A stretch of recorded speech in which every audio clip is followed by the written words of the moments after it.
Bismillahirrahmanirrahim. Alhamdulillahirabbil alamin wa bihi nasta'in ala umurid dunya waddin. Wassalatu wassalamu ala asyrafil anbiya wal mursalin sayyidina maulana Muhammadin wa ala alihi wa sahbihi ajma'in.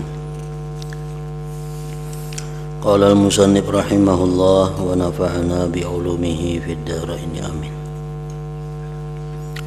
Yang kedua dari ilmu sirri atau dari ilmu tasawuf.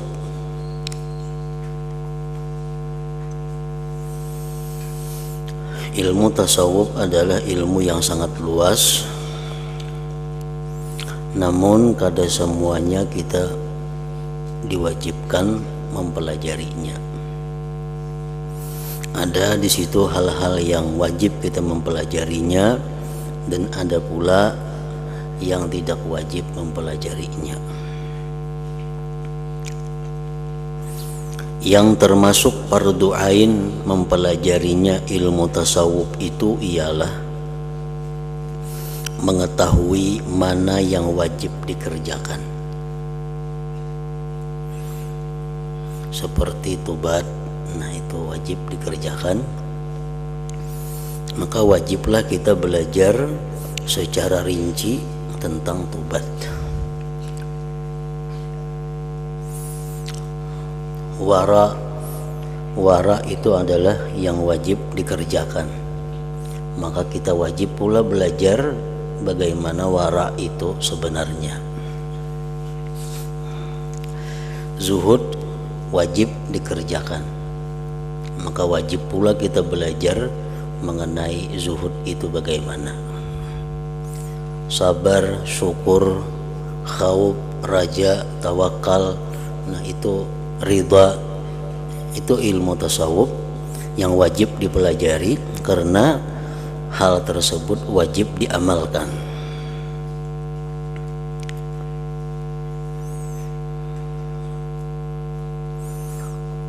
Mengetahui mana yang wajib dikerjakan dan mana yang wajib ditinggalkan. Macam riya itu wajib ditinggalkan. Kita wajib mempelajari masalah riya. Dengki wajib ditinggalkan. Maka fardu ain mempelajari macam apa dengki itu. Hubbud dunia itu wajib ditinggalkan. Kita wajib juga belajar apa yang dimaksud dengan hubbud dunia itu.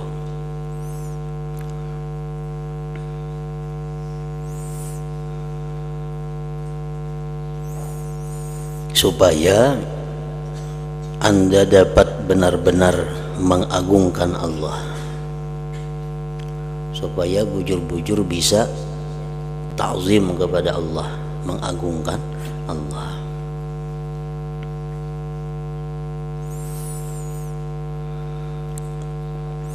Mengagungkan Allah itu termasuk di dalamnya adalah mengagungkan syiar-syiar Allah, tanda-tanda kebesaran Allah. Dalam Al-Quran disebutkan wa may yu'azzim sya'airallah fa innaha min taqwal qulub. Barang siapa yang mengagungkan syiar-syiar Allah, maka yang demikian itu termasuk bagian dari ketakwaan hati. Mengagungkan Allah ditandai dengan mengagungkan syiar-syiar Allah. Apa syiar-syiar Allah itu? Antara lain contohnya adalah Baitullah. Nah, Baitullah itu syiar Allah. Orang yang mengagungkan Baitullah berarti mengagungkan Allah. Orang yang meremehkan Baitullah berarti meremehkan Allah, karena Baitullah termasuk syiar Allah. Masjid-masjid termasuk syiar Allah.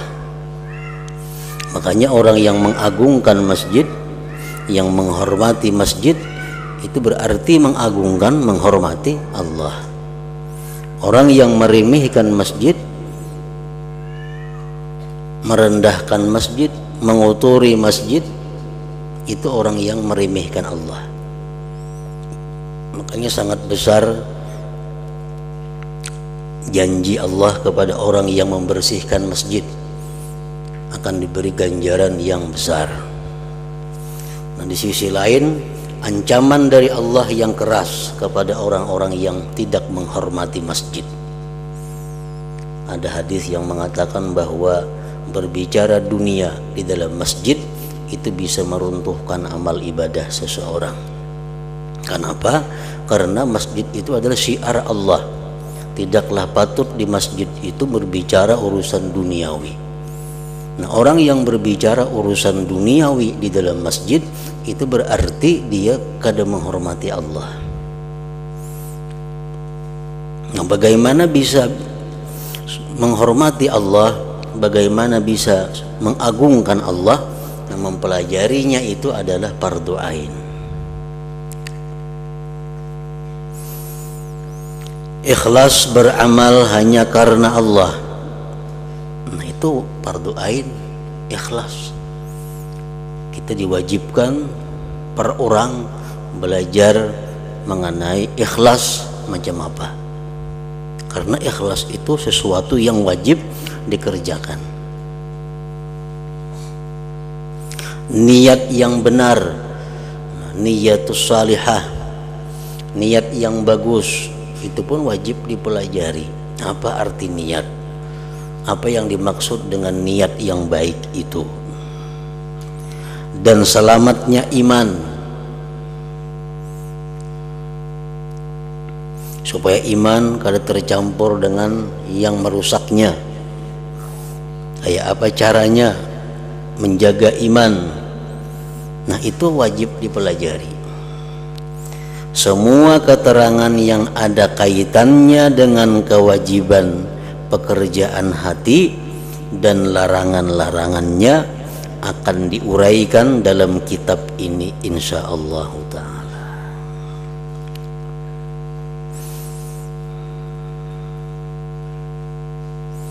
Jadi itulah kadar yang wajib dipelajari dari ilmu tasawuf.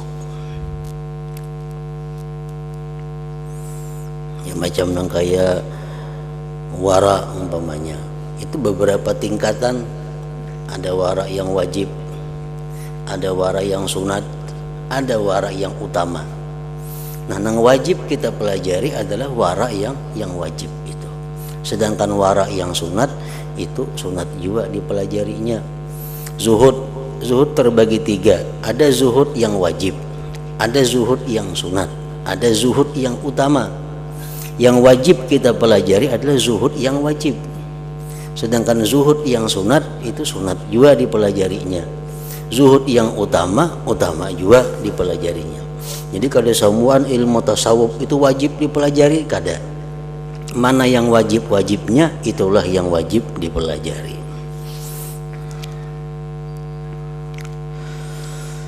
Yang ketiga dari ilmu syariat, ilmu fikih yang dianggap fardu ain mempelajarinya, mengetahui seluk-beluk perbuatan yang dipardukan kepada Anda. Fikih luas lagi. Kalau kita mempelajari ilmu fikih keseluruhan kada cukup umur. Tapi ilmu fikih itu ada yang fardu ain dipelajari, ada yang fardu kifayah dipelajari, ada yang sunat dipelajari, ada hanya sekedar keutamaan yang dipelajari. Mengetahui seluk-beluk perbuatan yang dipardukan kepada Anda agar Anda dapat mengerjakannya dengan benar. Belajar mengenai sembahyang fardu juga belajar. Belajar mengenai sembahyang sunat juga belajarnya. Misalnya bersuci, berwudu, itu mau kada mau setiap orang wajib mempelajari bagaimana berwudu itu yang sah.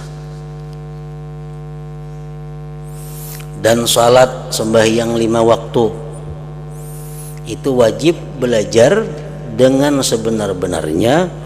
Kayak apa sembahyang itu supaya sah.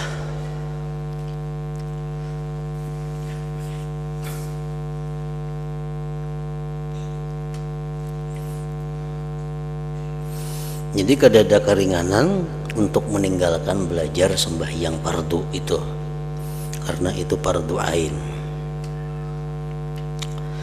Adapun haji, zakat dan jihad, jika memang telah menjadi fardu ain bagi Anda, maka mengetahui ilmunya juga fardu ain. Orang yang sudah satur naik haji, sudah bayar menunggu giliran, nah itu wajib belajar manasik haji supaya hajinya itu sah. Orang yang sudah ada berisi duit satu nisab, tinggal lagi menunggu haul, nah maka dia wajib belajar zakat.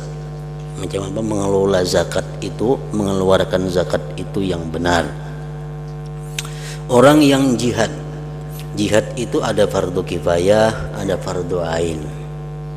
Jihad yang fardu kifayah seperti umpamanya kaum muslimin itu ingin menaklukkan kampung musuh, nah itu fardu kifayah.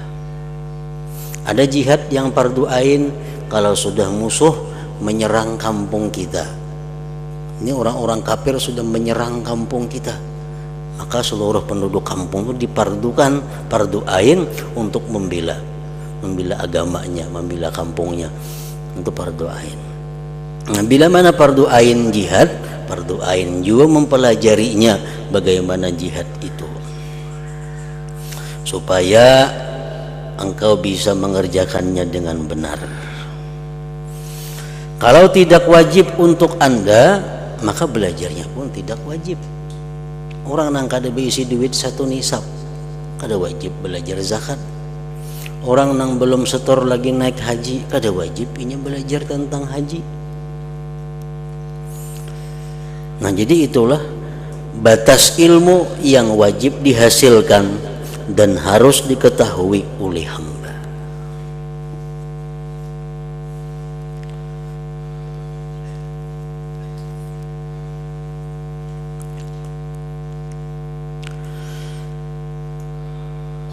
Andai kata Anda bertanya,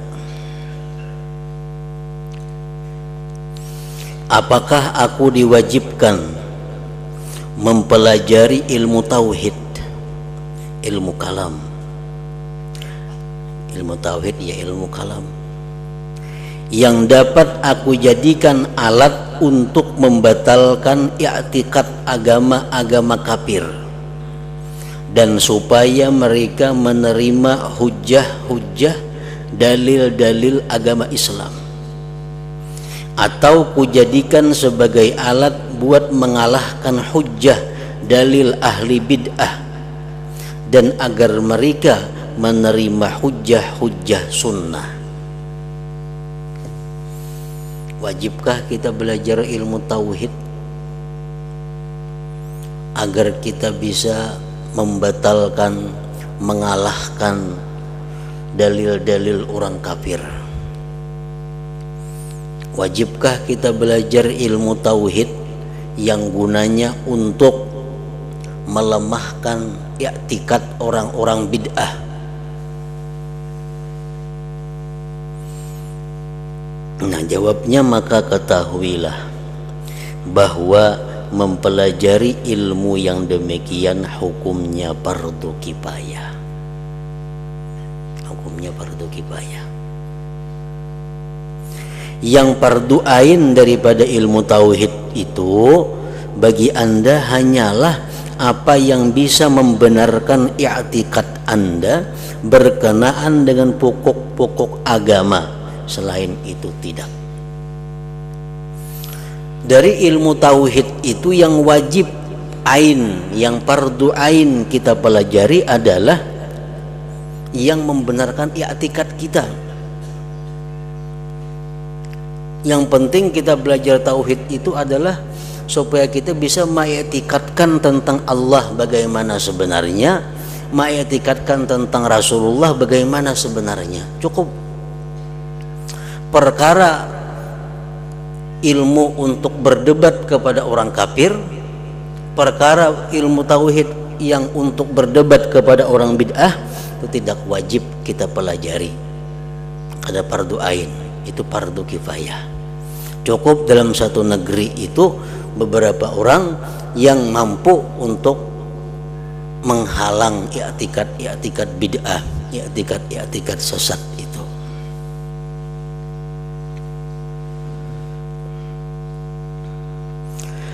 Begitu pula Anda tidak wajib mengetahui cabang-cabang ilmu tauhid dan masalah terperincinya ilmu tauhid.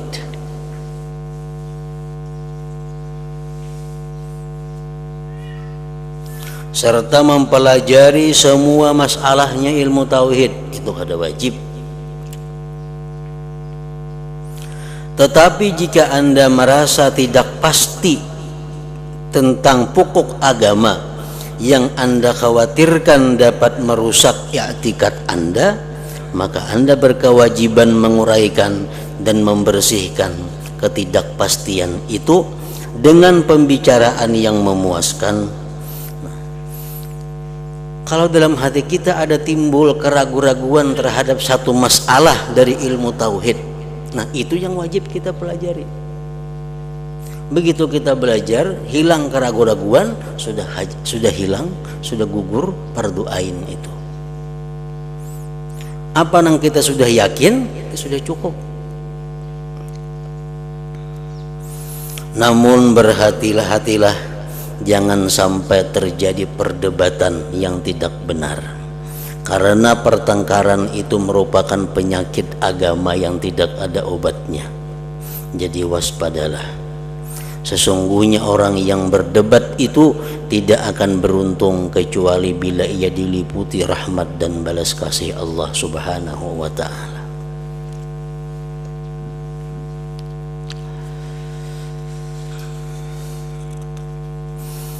Kemudian ketahuilah bahwa apabila di setiap daerah sudah ada pendakwah, sudah ada juru dakwah mubaligh dari golongan ahli sunnah yang menguraikan ketidakjelasan dalam masalah i'tikad dan dapat menolak para ahli bid'ah, serta bisa mengelola sendiri ilmu kalam, ilmu tauhid yang digunakan untuk mengurai ketidakterangan ini, dan bisa menjernihkan hati orang yang ahli kebenaran dari gangguan ahli bid'ah, maka orang-orang selain pendakwah tersebut bebas dari kewajiban menghadapi ahli bid'ah dan pemeluk agama kafir. Di daerah kita ada sudah orang yang ahli dalam ilmu tauhid, inya bisa melawan hujah-hujah orang kafir, dia bisa melawan hujah-hujah orang bid'ah. Nah, orang-orang selain inya itu kada wajib lagi mempelajari ilmu tauhid seluas itu. Fardu kifayah sudah gugur.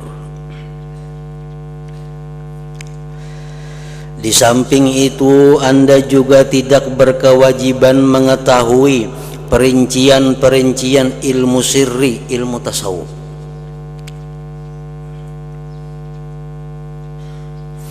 Dan semua masalah yang ada hubungannya dengan keajaiban hati, kecuali apa yang dapat merusak ibadah Anda. Nah, itu yang wajib dipelajari.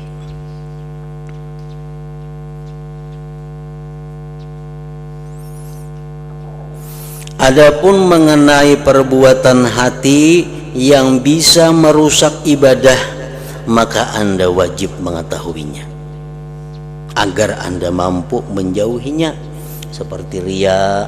Nah, itu perbuatan hati yang merusak ibadah. Seperti dengki, perbuatan hati yang merusak ibadah. Nah, itu wajib dipelajari supaya bisa menjauhinya. Begitu pula perbuatan hati yang wajib Anda lakukan, seperti ikhlas, memuji Allah, bersyukur kepadanya, tawakal dan sebagainya. Anda wajib mengetahuinya supaya Anda bisa mengerjakannya. Sedangkan selain dua masalah ini, perbuatan hati yang merusak ibadah dan perbuatan hati yang wajib dilakukan, selain itu Anda tidak berkewajiban mengetahuinya, kada wajib mempelajarinya. Anda juga tidak wajib mengetahui seluruh bab ilmu fikih. Misalnya bab jual beli, kada wajib belajar bab jual beli kalau kita pacang kada berjual beli. Persiwaan, kada wajib belajar babul ijarah, bab siwa basiwa kalau kita kada menyiwaakan dan kada bakal menyiwa. Nikah kada wajib dipelajari mau kada pacang kawin. Talak kada wajib dipelajari kecuali bakal menalak. Dan jinayah, tindak pidana, sesungguhnya lah mengetahui bab-bab ilmu fikih ini hukumnya fardu kifayah. Hendaknya di daerah itu ada seseorang yang ahli dalam itu cukup, yang lainnya gugur kewajibannya. Kalau sudah ada orang yang melakukannya, orang-orang lain tidak lagi berkewajiban.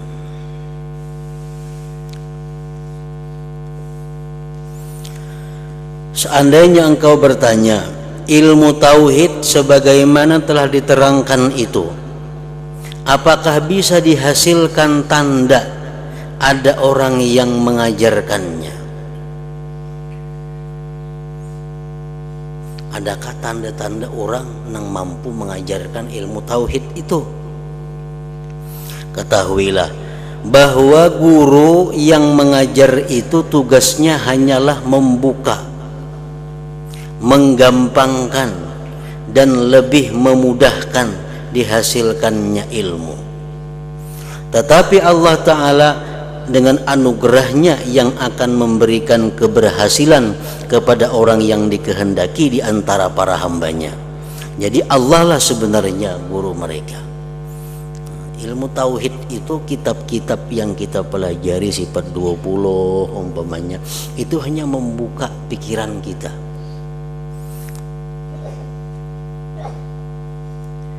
menggampangkan cara berpikir kita, mengulahkan jalan pikiran kita.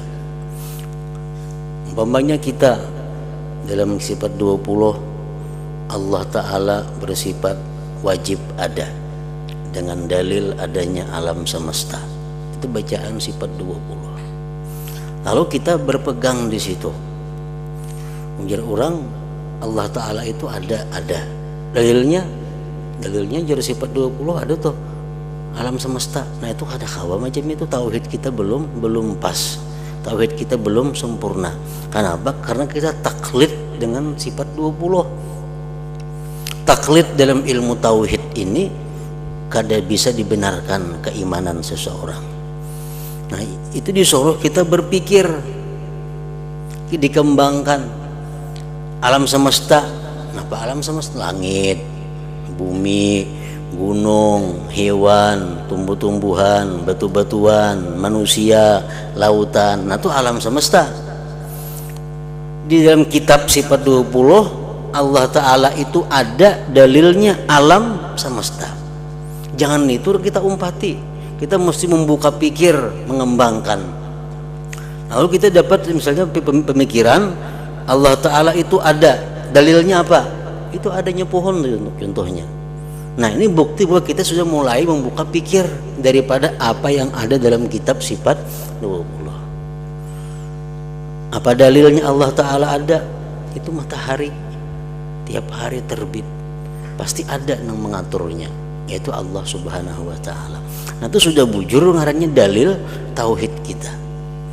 Jadi jangan semata-mata apa yang disampaikan oleh guru, apa yang tertulis oleh kitab itu yang dipegang, itu kada boleh dalam ilmu tauhid. Guru hanya menyampaikan sesuatu yang membuka pikiran kita. Kitab hanya menulis, kitab hanya untuk membuka pikiran kita. Selanjutnya itu kita yang membukanya, kita yang memperluasnya.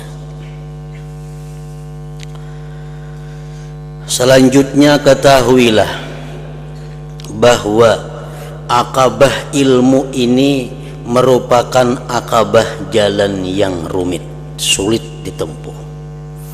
Kalau kita hendak beribadat, jalan yang ditempuh adalah pertama-tama berilmu dulu. Ilmu tauhid secukupnya, ilmu tasawuf secukupnya, ilmu fikih secukupnya. Nah, urusan menuntut 3 ilmu ini sulit.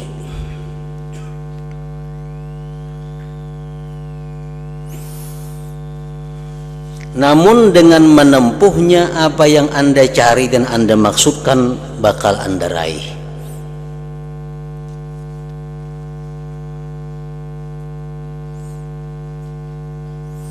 Jadi belajar ilmu tuh bujur-bujur belajar untuk tujuan supaya bisa mengagungkan Allah, supaya bisa beribadah itu benar, supaya bisa beribadah itu diterima Allah. Nah, mempelajari ilmu itu pun sulit.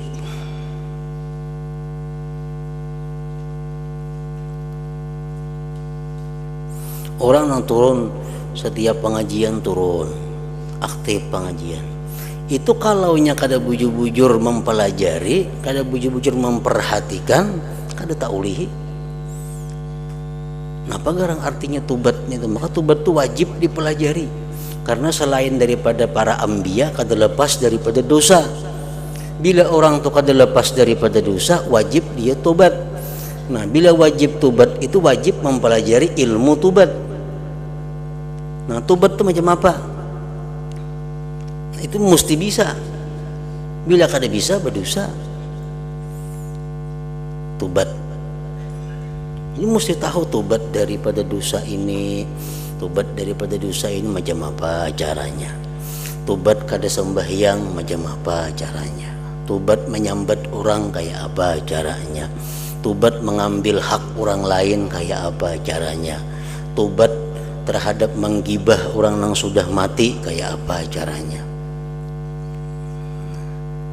Tobat waktu dahulu berbuat macam ini kayak apa caranya? Jadi semua itu adalah wajib dipelajari bagi orang-orang yang pernah melakukan dosa-dosa itu. Nah, mempelajari itu sulit. Mempelajari itu sulit.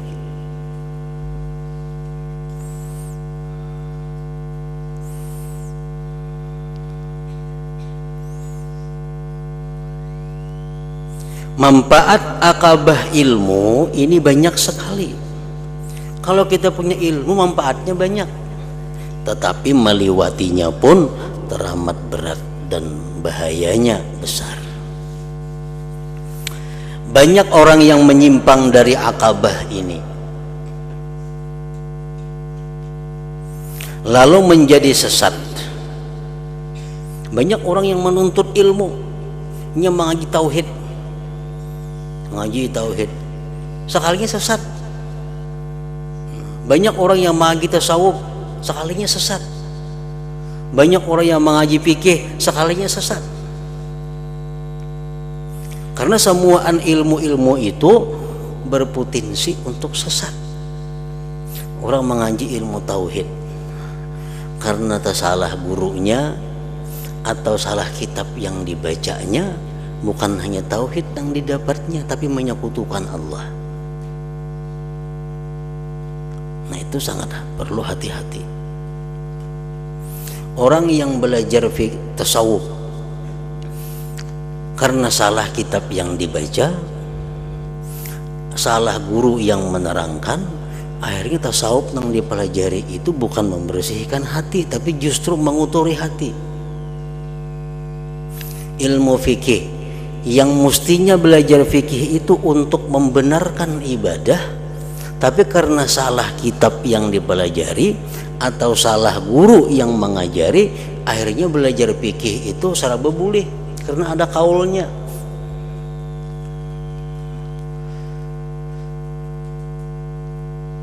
Selawar handap aku ada aja kaulnya, ada pendapat ulama yang membolehkan. Makan bidawang ada aja pendapat ulama yang membolehkan. Nah, semuaan ada pendapat ulama yang membolehkan. Dicari yang nyaman-nyamannya, dicari yang mudah-mudahnya. Pada ilmu fikih itu disuruh kita belajar untuk membenarkan ibadah. Cuma karena salah kitabnya, salah guru mengajarkan, akhirnya sesat.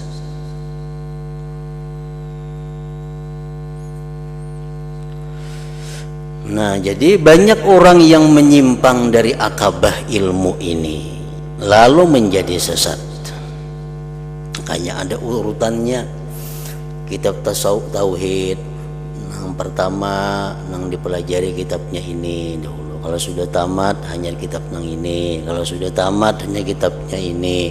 Ilmu tasawuf kayak itu juga. Pertama yang dipelajari dahulu kitabnya ini, yang kedua hanya ini, yang ketiga hanya ini. Kitab fikih yang dipelajari tahap pertama yang ini, yang tahap kedua itu ada aturan-aturannya supaya apa? Supaya jangan menyimpang. Orang yang kada punya dasar ilmu tauhid, belajar langsung ke tauhid yang tinggi itu berbahaya. Orang yang belum belajar dasar ilmu tasawuf, timbul tasawuf yang tinggi dipelajari, akhirnya sesat. Orang yang belum mantap ilmu fikih yang halus-halusnya, belajar yang tinggi-tingginya, bahaya. Nah, banyak orang yang menempuhnya lalu terpelisit. Banyak orang yang bingung di dalamnya lalu putus di tengah jalan. Tidak sedikit orang yang mampu melewatinya dalam jangka waktu yang pendek, tetapi ada pula yang berputar-putar selama 70 tahun belum juga berhasil. Semua itu berada dalam kekuasaan Allah Azza wa Jalla. Mengenai manfaat ilmu telah aku tuturkan, yaitu sangat dibutuhkan oleh hamba untuk mendasari semua urusan ibadahnya, terutama ilmu tauhid dan ilmu sirri. Sungguh telah diriwayatkan bahwa Allah Ta'ala memberikan wahyu kepada Nabi Daud alaihi salam, firman-Nya, "Hai Daud, tuntutlah ilmu yang bermanfaat." Nabi Daud bertanya, "Wahai Tuhanku, apakah ilmu yang bermanfaat itu?"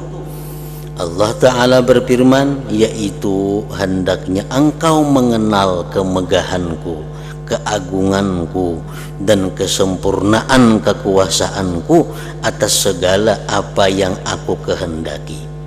Karena pengetahuan yang demikianlah yang mampu mendekatkan dirimu kepadaku." Nah, jadi artinya ilmu yang kita tuntut itu ilmu yang berbuah kepada mengagungkan Allah. Ilmu yang berbuah mengakui kesempurnaan kuasa Allah kepada apa yang dikehendakinya.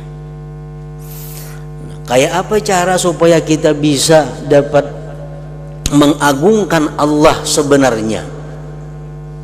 Tentu belajar ilmu tauhid, belajar ilmu tasawuf, belajar ilmu fikih. Sembahyang. Nah, dalam sembahyang itu ketiga-tiga ilmu itu ada. Dalam sembahyang ada ilmu tauhid. Kenapa? Karena sembahyang itu menyembah Allah. Menyembah Allah itu urusan ilmu tauhid. Sembahyang itu beribadah kepada Allah, itu ilmu tauhid. Dalam sembahyang itu ada khusyuk, itu urusan ilmu tasawuf. Dalam sembahyang ada rukuk, sujud, tumakninah, itu urusan ilmu fikih. Bila ketiga ilmu itu bergabung dalam sembahyang, nah hanya seseorang itu disebut mengagungkan Allah Subhanahu wa Ta'ala. Ini tauhidnya bujur. Jadinya aku sembahyang ini adalah menyembah Allah, Tuhan satu-satunya. Sembahyangnya ini hatinya tertuju kepada Allah, tapi sembahyangnya kada bertumakninah. Nah, itu kada mengagungkan Allah. Kenapa? Karena gerakannya kada mengagungkan Allah. Gerakan yang mengagungkan Allah, gerakan yang sesuai dengan apa yang diperintah oleh Allah. Nah, jadi ketiga-tiga ilmu itu perlu digandeng. Kada mau terpisah, tauhid, tasawuf, dan fikih. Ilmu berdagang. Berdagang itu ada ilmu tauhidnya, Ada ilmu tasawufnya, ada ilmu fikihnya. Kada mau terpisah antara tiga itu. Diriwayatkan dari Sayyidina Ali karramallahu wajhah, beliau berkata, tidaklah menggembirakanku seandainya aku mati pada waktu kecil dan dimasukkan ke dalam surga. Ujar Sayyidina Ali, aku kada suka mati kekanakan surga tapi masih kekanakan.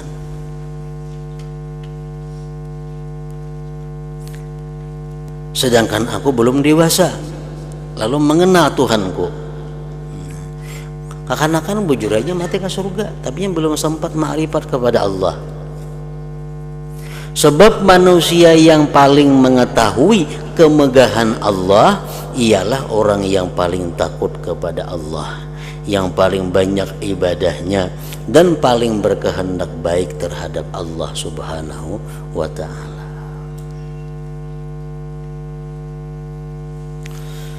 Adapun kepayahan menuntut ilmu, maka serahkanlah diri Anda pada keikhlasan dalam menuntut ilmu, dan hendaklah menuntut ilmu itu bertujuan mencari pengertian, bukan sekedar supaya dapat menceritakan. Tujuan menuntut ilmu adalah supaya paham untuk diamalkan. Bukan tujuan mencari ilmu itu untuk dapat mengisahkan. Ketahuilah bahwa kekhawatiran sehubungan dengan menuntut ilmu itu besar sekali. Karena barang siapa menuntut ilmu dengan niat untuk menghadapkan manusia dan agar bisa berteman duduk dengan para penguasa pemerintahan, atau supaya ilmunya bisa digunakan untuk menjadi alat perangkap harta dunia, supaya dapat membanggakannya kepada para ahli debat, maka dengan orang semacam ini pasti berantakan dan akad-akadnya rugi. Rasulullah sallallahu alaihi wasallam bersabda, "Man talabal ilma liyufakhira bihil ulama aw liyumariya bihis subaha aw liyasrifa bihi wujuhan nas ilai adkhalahu Allahun nar." Barang siapa menuntut ilmu supaya bisa berbangga terhadap ulama dengan ilmunya itu, atau supaya dapat membantah orang-orang bodoh, atau supaya dengan ilmu itu manusia berpaling kepadanya, artinya berhadap kepadanya, maka Allah bakal memasukkannya ke dalam neraka. Tujuannya menuntut ilmu kayak itu. Tujuannya menuntut ilmu supaya bisa bergabung dengan ulama. Tujuannya menuntut ilmu supaya dihargai, dihormati para penguasa. Tujuannya menuntut ilmu supaya dapat harta benda dunia. Nah, kalau macam itu niatnya menuntut ilmu, adkhalahullahu nar, Allah masukkan dia ke dalam api neraka.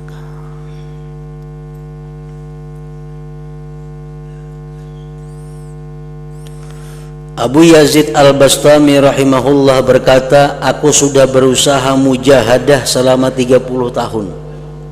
Tidak ada yang lebih berat bagiku melebihi ilmu dan tanggung jawabnya. Jadi perkara ilmu perkara yang berat. Waspadalah terhadap bujukan syaitan. Mungkin syaitan berkata kepada Anda, ujar syaitan, apabila hadis telah menerangkan bahaya besar dalam ilmu, maka lebih baik tidak usah menuntut ilmu. Ujar syaitan membisiki kita, orang berilmu itu berat godaannya, orang berilmu itu amunnya ini berbuat dosa berat siksanya, jangan usah mengaji, jangan usah menuntut ilmu. Omongan syaitan seperti ini jangan sekali-kali Anda anggap benar. Sungguh telah diriwayatkan dari Rasulullah sallallahu alaihi wasallam, beliau bersabda, ketika aku mi'raj, aku diperlihatkan neraka, ujar Nabi. Lalu aku melihat sebagian penduduk neraka adalah orang-orang miskin.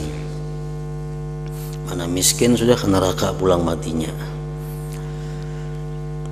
Para sahabat bertanya, ya Rasulullah, apakah miskin dari harta? Penduduk neraka tuh banyak orang miskin ya Nabi. Lalu jawab sahabat, apakah mereka itu miskin harta? Rasulullah menjawab, tidak, melainkan miskin ilmu. Nah, miskin ilmu. Sehingga amal perbuatannya banyak nang bertentangan dengan hukum Allah karena kada tahu, betakun kada mau. Ada orang kada belajar, cuma ini betakun bila hendak berbuat. Hendak berdagang, betakun mengenai jual beli kayak apa. Hendak bertobat, betakun cara-cara tobat. Walaupunnya kada hari-hari menuntut ilmu kada jadi masalah, tapi bila ada masalah nang inya kada tahu, inya betakun. Nah, kayak itu maksudnya.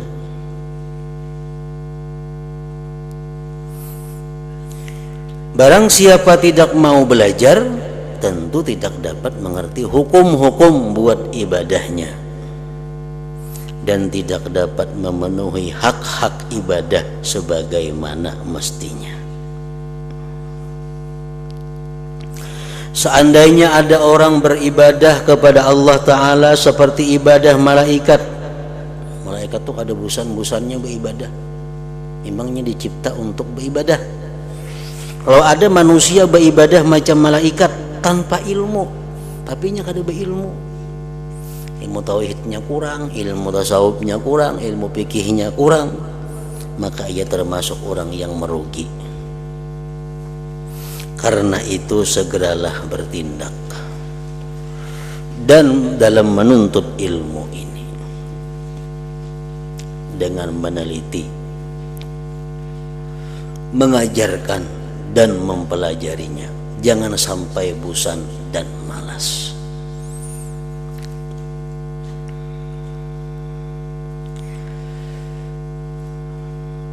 Jika Anda tidak segera bertindak, maka dikhawatirkan Anda berada dalam bahaya kesesatan. Nah, semoga Allah melindungi kita dari hal tersebut. Nah, jadi perbaharui ilmu kita, terutama dalam masalah tauhid, dimantapkan ilmu kita dalam bidang tasawuf, bagaimana caranya supaya ilmu tasawuf yang ada pada kita itu dapat menjadikan ibadah kita bersih, dan ilmu fikih yang kita pelajari itu diperbaharui juga karena bisa hilang.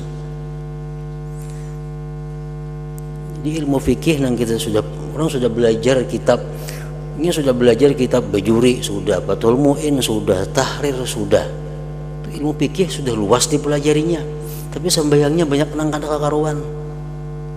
Kenapa? Ini hanya belajar kitab itu tapi kada memperhatikan perbuatannya. Nya bisa membaca kitab, bisa mengarti, bisa menjelaskan, tapi kada mensesuaikan praktiknya. Banyak demikian orang seperti itu. Sudah mengajar macam-macam kitab fikih, tapi sembahyangnya jauh dari ilmu nang diajarkannya. Makanya jar Nabi, sallu kama ra'aitumuni usalli. Sallu kama ra'aitumuni usalli. Sembahyanglah kamu, jar Nabi, seperti kau lihat aku sembahyang. Jadi bagaimana sembahyang Nabi, macam itulah sembahyang kita. Jadi kalau cukup masalah sembahyang ini kita membaca kitab, kita baca kitab kita, kalau kita mengerti, kalau kita paham tentang sembahyang itu kada cukup, mesti kita melihat praktik sembahyang orang yang bujur macam apa, atau kita sembahyang diperhatikan oleh guru yang mengerti tentang sembahyang macam apa. Di kitab aja kada kau mengetahui bujur kadanya, sujud kita pas kalawan di kitab, rukuk kita pas kalawan di kitab, bacaan kita cocok kalawan tajwid yang kita pelajari, kada kawa ya kita nang baca kita ndangarakan kada kawa. Nah, jadi kita mesti mendengar ada orang, kita melihat ada orang nang bujur-bujur sembahyangnya benar, kita tiru, atau kita datang kepada orang. Nah, di situ kita datang kepada orang, kita minta lihatakan kayak apa sembahyangku, bujur kada. cocok kada dengan pelajaran kitab nang ku pelajari, takbirku macam apa, sujudku macam apa, dilihat oleh seseorang yang mengetahui. Nah bila sudah bujur, nah hanyar itu bisa dikatakan bujur.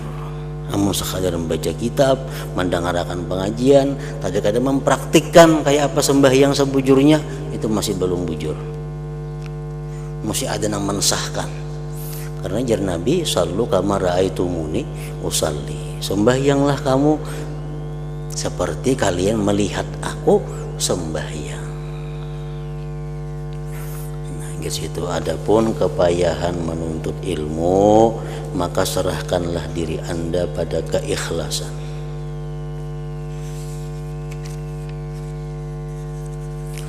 Hadratin Nabi sallallahu alaihi wasallam. Al-Fatihah.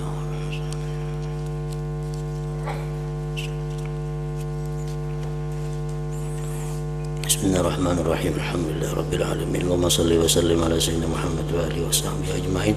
Allahumma ighfir lana ma akhta'na wa ma ta'ammadna wa ma asrarna wa ma a'lanna wa ma asrafna wa ma anta a'lam bihi minna, antal muqaddim wa antal muakhir, la ilaha illa anta. Allahumma anfa'na bima 'allamtana wa 'allimna ma yanfa'una wa zidna fahman wa ilman wa amalan wa huda wa taufiqan bi rahmatika ya arhamar rahimin. Sallallahu alaihi sayyidina Muhammad wa alihi wa sallam. Alhamdulillah.